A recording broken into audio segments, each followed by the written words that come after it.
अभी के टाइम पर वर्ल्ड का सबसे बड़ा सांप एनाकोंडा स्पेशली ग्रीन एनाकोंडा को माना जाता है। लेकिन आज से 58 मिलियन साल पहले टाइटेनोबोआ नाम के सांप रहा करते थे और इनके सामने आज के एनाकोंडास बिल्कुल बच्चे लगते।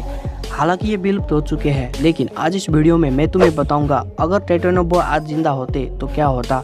क्या वो हम इंसानों को मार देता या फिर हालात कुछ और होते, ये मैं तुम्हें वीडियो के लास्ट में बताऊंगा। पहले टाइटेनोबोआ के बारे में जान लो। टाइटेनोबोआ आज से 58 मिलियन साल पहले रहा करते थे और वो उस समय धरती पर राज किया करते थे। टाइटेनोबोआ 50 फीट तक लंबे होते थे और वहीं पर एनाकोंडास करीब 17 फीट तक लंबे होते हैं। अगर टाइटेनोबोआ और एनाकोंडा का साइज कंपेयर किया जाए तो वो कुछ ऐसे दिखेंगे। टाइटेनोबोआ के इसी बड़े साइज के कारण इन्हें मॉन्स्टर स्नेक भी कहा जाता था। टाइटेनोबोआ का वजन 1 टन से भी ज्यादा होता था और वहीं पर आज के समय के सबसे बड़े सांप ग्रीन एनाकोंडा का वजन 200 से 250 केजी के बीच में होता है। इतने बड़े और भारी होने के बावजूद ये पानी में बहुत आसानी से तैर लेते थे। टाइटेनोबोआ उस समय के सबसे खतरनाक शिकारियों में से एक था। ये जमीन पर रहने वाले जीव के साथ साथ पानी में रहने वाली मछलियों और उस टाइम के बड़े बड़े टर्टल्स का भी शिकार कर लेते थे। यहाँ तक कि ये एक ही बार में पूरा मगरमच्छ निगल लेते थे। टाइटेनोबोआ एक फुली ग्रोन हिप्पोपोटामस को भी निगल सकता था। हालांकि हिप्पोज उस टाइम पर एग्जिस्ट नहीं करते थे।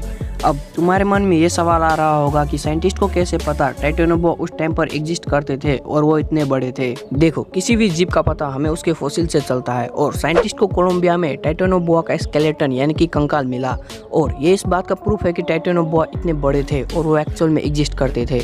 अगर साइंटिस्ट की माने तो ये बहुत गर्म जगह पर रहते थे और क्योंकि उस टाइम पर अर्थ की टेम्परेचर बहुत ज़्यादा थी इसलिए वो एग्जिस्ट करते थे। लेकिन जैसे जैसे अर्थ की टेम्परेचर कम हुई टाइटेनोबोआ लुप्त होने लगे। अब तुम्हें ये तो पता चल गया कि टाइटेनोबोआ लुप्त क्यों हुए, लेकिन अब मैं तुम्हें बताने वाला हूँ कि अगर आज वो जिंदा होते तो क्या होता। टाइटेनोबोआ गर्म क्लाइमेट वाले जगह पर रहते थे और इसलिए अगर आज वो जिंदा होते तो वो कोलंबिया और उसके आसपास के कंट्री जैसे कि वेनेजुएला, ब्राजील, पनामा इन देशों में रहते। अगर इन एरिया में इंसान रहते तो इन्हें हमेशा एक डर सताता रहता कि कहीं टाइटेनोबोआ इन्हें मार न दे और इन्हें अपने घर को हाई वोल्टेज इलेक्ट्रिसिटी से प्रोटेक्ट करना पड़ता ताकि वो टाइटेनोबोआ से बच सके। और वहीं पर कोल्ड क्लाइमेट वाले कंट्रीज में टाइटेनोबोआ का डर इतना नहीं होता, पर फिर भी क्योंकि टाइटेनोबोआ इतने बड़े हैं इसलिए वो जमीन और पानी में रहने वाले जीवों को बहुत ज्यादा मात्रा में खाते हैं। और अगर साइंटिस्ट की माने तो टाइटेनोबोआ एक दिन में 40 से 50 किलो खाना खा लेते थे, जिसकी वजह से छोटे जीव और मछलियों के लुप्त होने का डर हमेशा लगा रहता। और अगर वो लुप्त हो जाते तो फूड चेन बुरी तरीके से बिगड़ जाता, जिसकी वजह से वो इंसान जो कोल्ड कंट्रीज में रहते उन पर भी असर पड़ता और टाइटेनोबोआ इंसानों के लिए एक बहुत बड़ा खतरा बन सकता था। लेकिन जैसा कि हमें पता है हम इंसानों के पास कितनी मॉडर्न टेक्नोलॉजी है जिसकी मदद से हम इंसान टाइटेनोबोआ जैसे बड़े जीव से आसानी से लड़ सकते हैं। या फिर हो सकता है कि इंसान टाइटेनोबोआ का शिकार करके इनके स्किन से हैंडबैग और ऑर्नामेंट बनाते। ये भी एक पॉसिबिलिटी है कि सराउंडिंग में चेंज के साथ साथ टाइटेनोबोआ इवॉल्व होकर शायद एक नई स्पीशीज बन जाते, जैसा कि हम इंसानों के साथ हुआ। इनमें से क्या होता ये तो तभी पता चलता जब टाइटेनोबोआ एक्चुअल में सर्वाइव करते, क्योंकि ये तो सिर्फ पॉसिबिलिटीज है, राइट।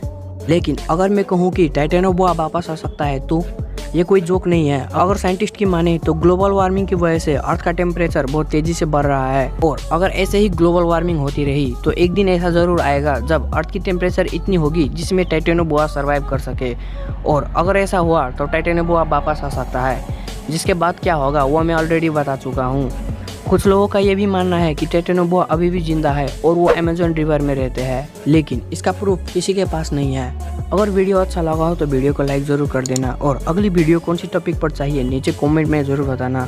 और हाँ, ऐसे इंटरेस्टिंग वीडियोस देखते रहने के लिए चैनल को सब्सक्राइब करने के साथ साथ बेल आइकन भी ऑन कर देना। मिलता हूँ अगली वीडियो में, तब तक के लिए stay curious and take care.